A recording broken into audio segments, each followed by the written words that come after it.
नमस्कार, पास 24 न्यूज़ देख रहे हैं आप और आपके सामने हाजिर हूं मैं आफरीन बानो। वक्त हो गया है न्यूज़ बुलेटिन का, तो आइए बढ़ते हैं खबरों की ओर। भारतीय सैनिकों ने ऑपरेशन सिंदूर में बड़ी सफलता हासिल की। सेना के सम्मान में जहां भारतीय जनता पार्टी पूरे देश में शौर्य तिरंगा यात्रा निकाल रही है, तो वहीं उत्तराखंड कांग्रेस अब ऑपरेशन सिंदूर की सफलता पर जय हिंद रैली निकालने जा रही है, जिसकी शुरुआत कुमाऊं की आर्थिक राजधानी हल्द्वानी से 1 जून से शुरू करने जा रही है। जय हिंद रैली को सफल बनाने के लिए हल्द्वानी में कांग्रेस स्वराज आश्रम में कार्यक्रम का आयोजन हुआ, जिसमें कांग्रेस प्रदेश अध्यक्ष करण महारा, नेता प्रतिपक्ष यशपाल आर्य के अलावा कांग्रेस के कई वरिष्ठ नेता के साथ साथ भारी संख्या में कांग्रेस कार्यकर्ता मौजूद रहे और रैली को सफल बनाने का आह्वान किया। 1 तारीख को ये रैली प्रस्तावित है हल्द्वानी में, क्योंकि कुमाऊं का द्वार है और हमारी मैक्सिमम रैली जो है देहरादून इत्यादि क्षेत्र में हो रही, तो ये निर्णय किया हमारे शीर्ष नेतृत्व ने कि कुमाऊं को भी लिया जाए। और क्योंकि सेना के शौर्य को सैल्यूट करने के लिए, उनका सम्मान करने के लिए ये रैली बुलाई गई है।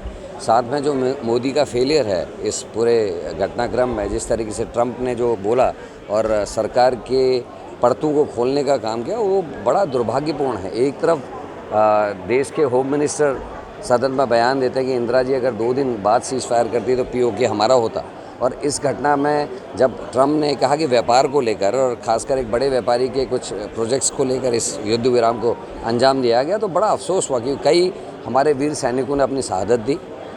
अभी तक फौज या जो सरकार का उपक्रम है जो जवाब देने वाला, वो ये नहीं बता पाया कि कितने हमारे जहाज़ गिरे हैं, चाहे राफेल हैं, चाहे वो मेग हैं, कौन कौन से हमारे एयरक्राफ्ट्स को नुकसान हुआ, वो जानकारी नहीं। केवल इतना बता रहे हैं कि पायलट्स वापस आ गए हैं।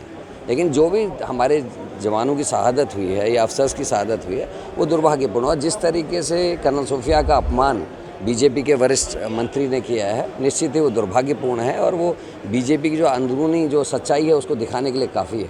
और मेरा ये मानना है कि इसमें हम पूर्व सैनिकों को अधिक से अधिक संख्या में बुला रहे हैं ताकि सही मैसेज लोगों तक जा सके और हकीकत जो है इस समय। और बीजेपी माहिर इस बात पे होगी कि अपने फेलियर को भी अपने पॉजिटिव में कर लेती है। चाहे कारगिल की लड़ाई हो, हज़ारों सैनिकों की शहादत होती है, हमारी पोस्ट हम खाली करवाते हैं, लेकिन ये दिखाया जाता है कि हमने विजय प्राप्त कर ली। उसी तरीके से ये ऑपरेशन है। और विदेश मंत्री का वो बयान, जिसको अब जो उन्होंने विदेशी मीडिया को दिया था, वो अब तो जारी भी हो गया, उसमें वो बयान बड़ा अफसोसजनक कि आप वहाँ की फ़ौज को ये बता रहे पाकिस्तान के हम एयर अटैक करने वाले हैं और हम आतंकवादी ठिकानों को नुकसान करेंगे, आप दूर रहिए। ये कैसी मजाक है, जबकि सबको पता है कि वहाँ आतंकवादी को तैयार वहाँ की फ़ौज करती है, वेल इक्विप्ड फ़ौज करती है। हाँ सर, ये जो आपकी यात्रा पूरी हुई है, किस तरीके की इसकी तैयारियाँ हैं, क्या देखिए, भारतीय सेना का एक इतिहास रहा है, शौर्य का, बलिदान का, पराक्रम का, वीरता का, और ये इतिहास में के पन्नों में सुरक्षित है।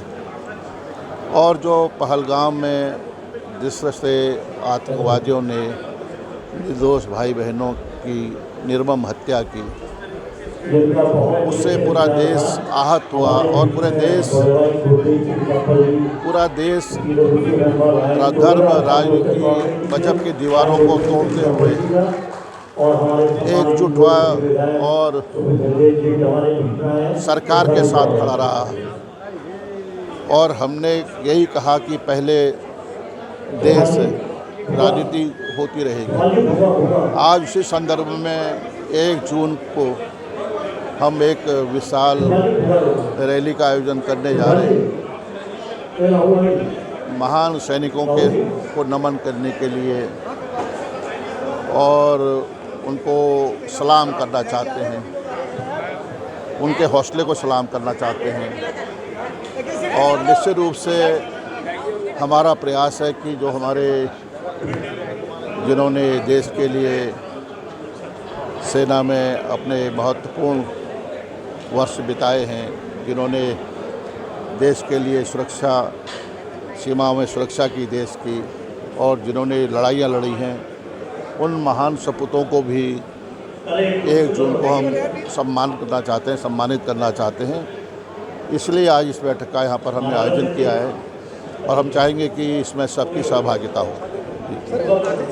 भारत में एक बार फिर कोरोना वायरस के मामलों में बढ़ोतरी को देखते हुए स्वास्थ्य मंत्रालय ने सभी राज्यों को सतर्क रहने के निर्देश दिए हैं।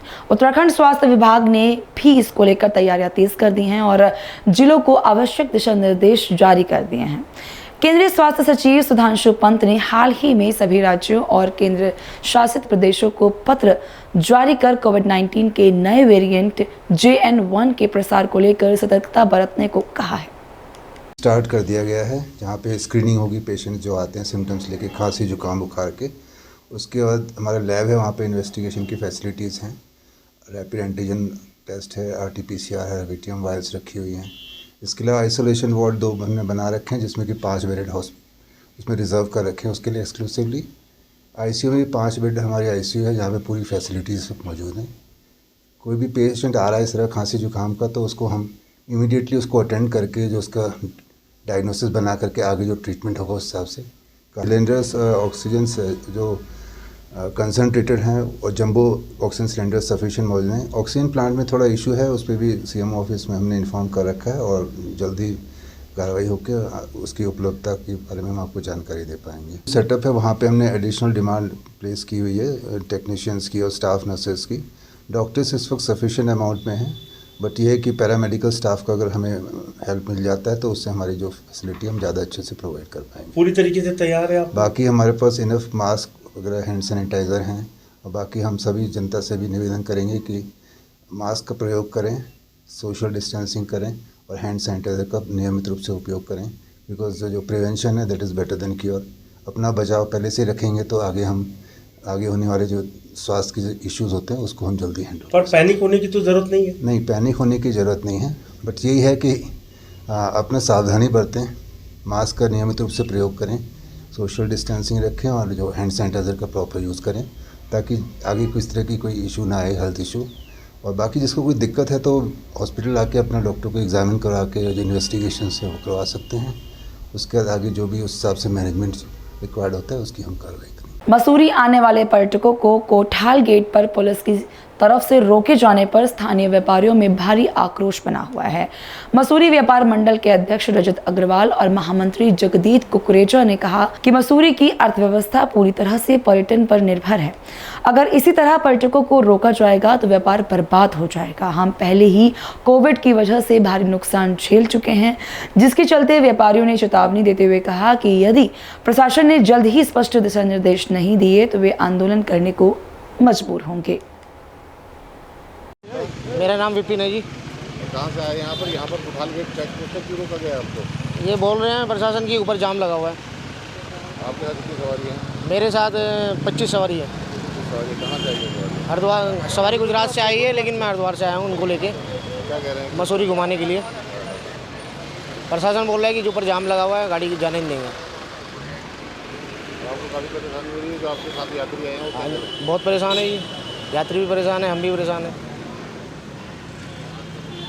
मेरा नाम है भाविन पटेल। कहाँ से आए आप? हम अहमदाबाद से आए हैं और हमें यहाँ पे रोका गया है। बोला है कि DM साहब का ऑर्डर है, ऊपर हम नहीं जाने देंगे यहाँ से आगे। बड़ी गाड़ी। हम 25 लोग रखे हैं। हमको मसूरी जाके वापस आना है, फिर भी हमें नहीं जाने दे रहे हैं। ट्रैफिक बहुत हो गया है, तो बड़ी गाड़ी का ऊपर जाने देने का मना कर रहे हैं। छोटी गाड़ी करके आप जा सकते हो, बड़ी गाड़ी का ट्रैफिक की वजह से रिटर्न नहीं हो पाएगा, दिक्कत है। ऐसा साहब ऊपर से ऑर्डर है, ऐसा बोला है साहब लोगों ने, ऐसा है अभी। काफ़ी आपके साथ बच्चे भी हैं, काफ़ी परेशानी भी लगता है। हाँ, परेशानी तो हो रही है, लेकिन अभी भीड़ भी इतनी है, रश भी उतना है, तो क्या करें। हम भी अभी सोचते हैं, हम भी ट्रैवल्स के थ्रू आए, उनको कॉल किया है, तो वो लोग क्या करते हैं देखते हैं। देखिए, जिला प्रशासन और पुलिस द्वारा जो एक कदम उठाया गया बहुत ही दुर्भाग्यपूर्ण है। मसूरी जो एक पर्यटन नगरी है, उत्तराखंड जो पर्यटन प्रदेश है, वहाँ पर अगर टूरिस्ट पर्यटक भाई बहन हमारा अगर अपने आप को सुरक्षित महसूस नहीं करेगा, अगर उसे जाने आने की मनाही होगी, तो कहीं भी पर्यटन प्रदेश तरक्की नहीं कर सकता। आज एक दिन को जो टूरिस्ट मसूरी आ रहा है उसको आने नहीं दिया जा रहा। 4 धाम जाने वाला टूरिस्ट अगर मसूरी घूमकर जाना चाह रहा है, उसे रोका जा रहा है। अगर कुछ युवक युवती मसूरी घूमना आना चाहते हैं, जो बालिग हैं, उनके पेपर चेक करे जाते हैं, उन्हें परेशान किया जाता है, उन्हें रोका जाता है। इस प्रकार से पर्यटन की रीढ़ की हड्डी पूर्ण रूप से मसूरी में टूट रही है और आगे टूटेगी अगर प्रशासन, जिला प्रशासन के यही कदम रहे। पर क्या मानते हैं इसको लेकर? अब आपकी भी तो जिम्मेदारी देखिए, बनती है। साथ साथ मैं बताना भी चाहूँगा कि हमने जिला प्रशासन को कई बार सचेत करा है कि इस प्रकार का रवैया पर्यटन के लिए ठीक नहीं है, पर्यटन व्यवसायियों के लिए हमारे लिए ठीक नहीं है। चाहे एक छोटा व्यापारी हो, बड़ा व्यापारी हो, होम स्टे स्वामी हो, होटेलियर हो, टैक्सी संचालक हो, टू व्हीलर टैक्सी संचालक हो, एक पटरी वाला हो, मजदूर हो, रिक्शा चालक हो, सभी के लिए ये एक बहुत ही एक विपरीत स्थिति है जहाँ पे सभी वर्गों को नुकसान हो रहा है। और मसूरी, क्योंकि मसूरी जो है पूर्ण रूप से पर्यटन पर निर्भर है, अगर इस प्रकार से पर्यटकों को रोका जाएगा तो आने वाले समय में 100% जो है इसका नुकसान मसूरी के व्यापारियों, मसूरी के निवासियों को होगा, जिसकी पूरी जिम्मेदारी जिला प्रशासन की होगी। पहले 2 साल कोरोना में गए, फिर एक साल अधिकांश रूप से बारिशों में गया, चीज़ों को संभलने में लगा, और अब जब चीज़ें पटरी पा रही थी तो इंडिया, भारत पाकिस्तान में जो आपसी तनाव हुआ उसकी वजह से हमें भारी नुकसान का सामना करना पड़ा।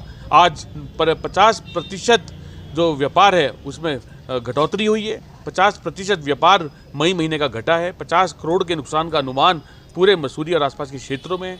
मेरे धनौल्टी के भाई बहन, मेरे केम्प्टी फॉल के हमारे व्यापारी भाई सभी परेशान हैं।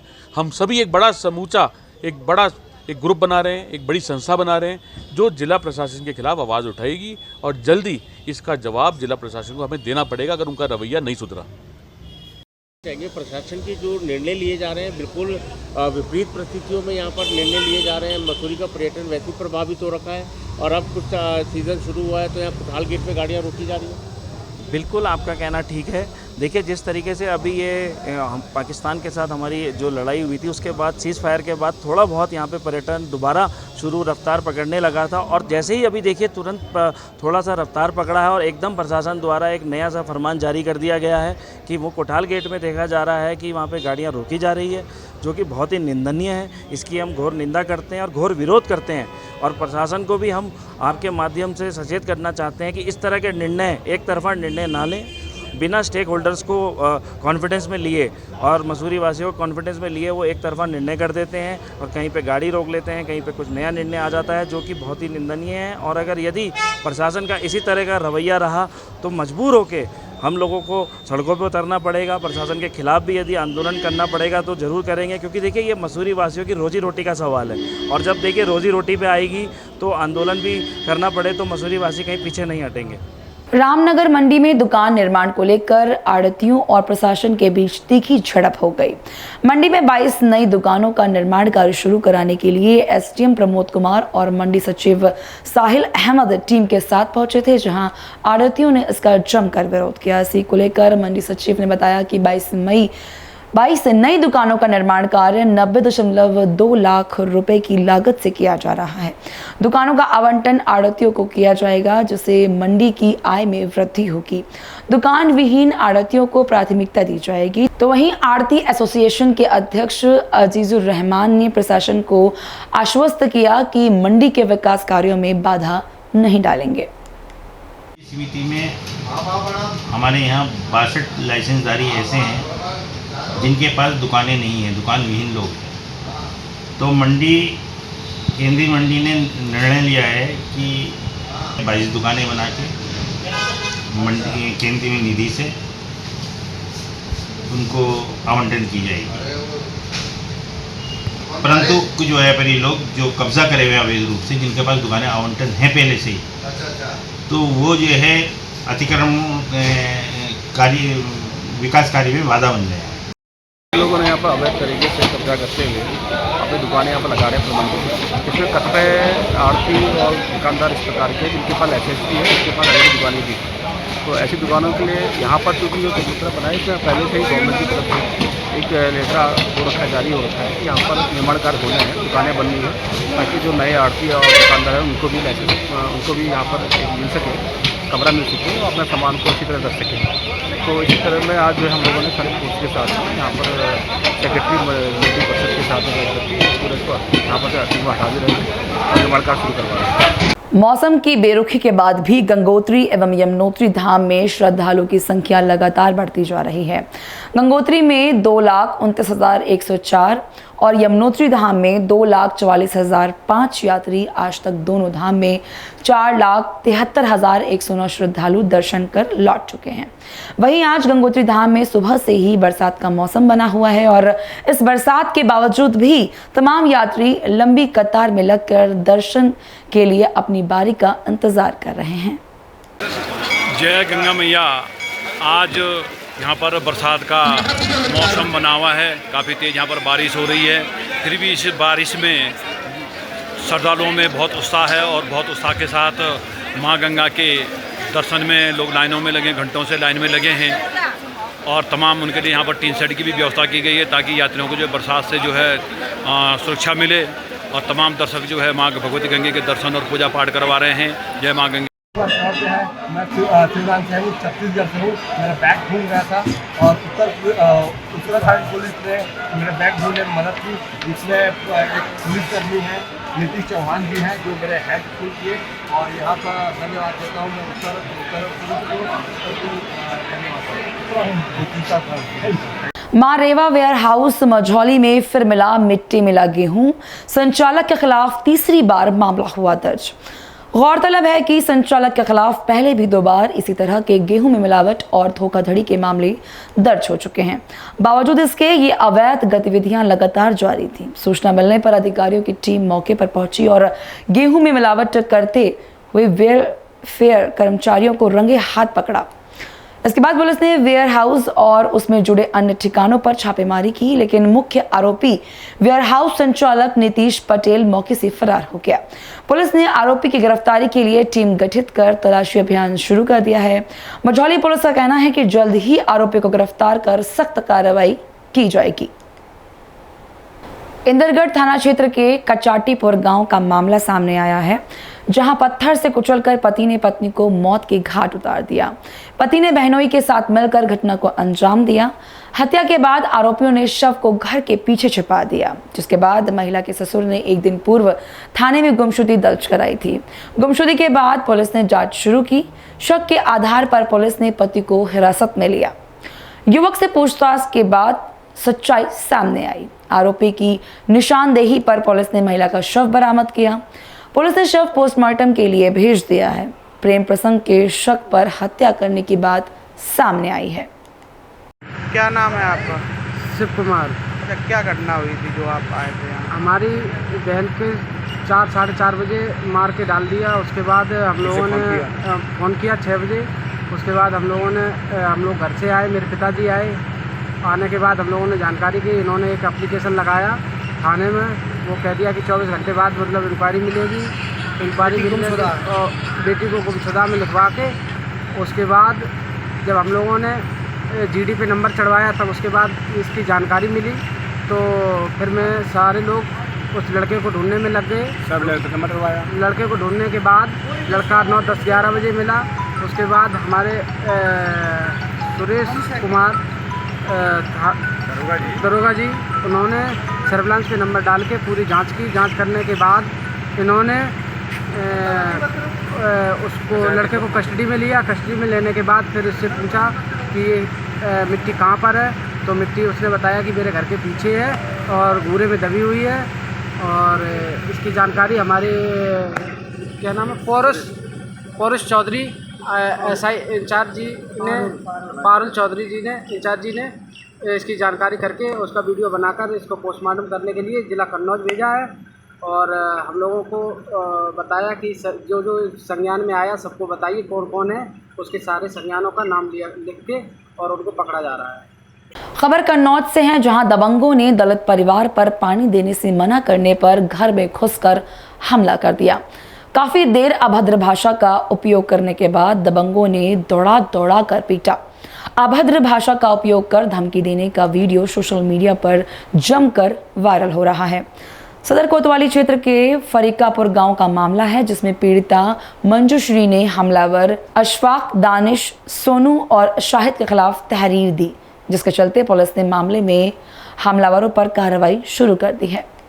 खटीमा के चारूबेटा नई बस्ती में क्षेत्र में एक महिला का शव जंगल में अधजली अवस्था में मिलने से हड़कंप मच गया। सूचना मिलते ही मौके पर पहुंचे पुलिस ने शव को कब्जे में लेकर मामले की कार्रवाई शुरू कर दी है। तो वहीं मृतकों के परिजनों ने पति पर हत्या का आरोप लगाया है। इसी क्रम में सीओ विमल रावत ने मौके पर पहुंचकर मामले को संज्ञान में लिया। साथ ही कहा कि 2 टीम बनाकर जांच की जा रही है, जल्द ही मामले का खुलासा किया जाएगा। चाचा के पास फ़ोन है कि ये अनीता जो है रात से नहीं मिली है। हमने कहा कहाँ गई है, तो बोले पता नहीं कहाँ गई है। और सुबह बंदा फ़ोन करने के बाद फिर जब उसको पता नहीं था, पड़ोस में भी उसने फ़ोन किया और बोल रहा है कि मैं अल्मोड़ा हूँ, तो उसको कैसे पता चला कि अनीता घर पे नहीं है। मैं तो ये सवाल जानना चाह रहा हूँ कि मतलब उसको ये पता कैसे चला कि अनीता घर में नहीं है, बंदा घर में खुद नहीं है, अल्मोड़ा बता रहा है। और 2 घंटे बाद अल्मोड़ा से 8 बजे फ़ोन किया है और 2 घंटे बाद 10 बजे यहाँ उपलब्ध हो गया। अल्मोड़ा से उड़ के तो आया नहीं होगा। तो सर मेरे को साफ साफ ये कहना है मेरा कि इसने ही मारा है, इसके पति ने, सुरेश ने मारा और किसी ने नहीं मारा है, मार करके जलाया उसी ने। तो आपको फ़ोन किसने किया था? फ़ोन तो मेरे चाचा के पास सुरेश ने किया था 8 बजे। अच्छा, सुबह 8 बजे कहेंगे आप? शाम को कुछ लोगों का कहना है कि यहाँ पर शाम को था, ये पीछे की बगिया में शाम को देखा गया था।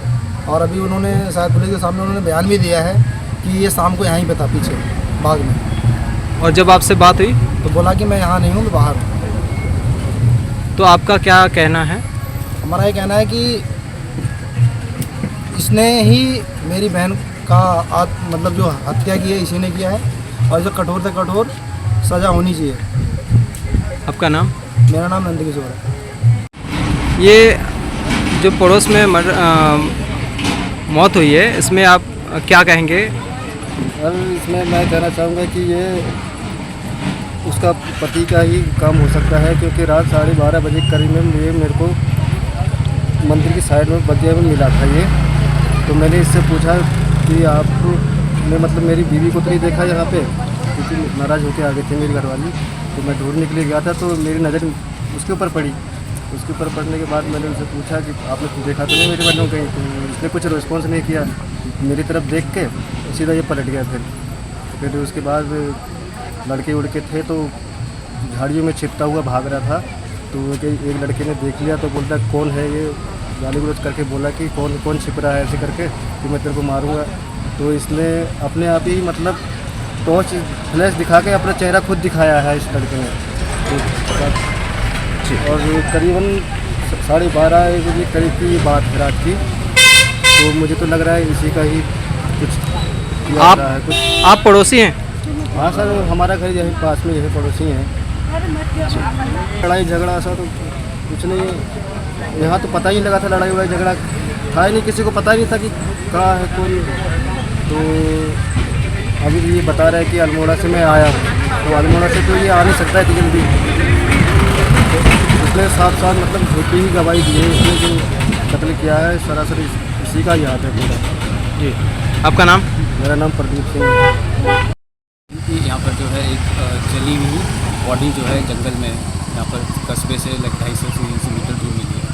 तो सूचना मिलने पर ही पुलिस मौके पर पहुँची और जो है फिर शिनाख्त की कार्रवाई हुई, शिनाख्त भी हो गई है, उनका घर आस-पास में ही है।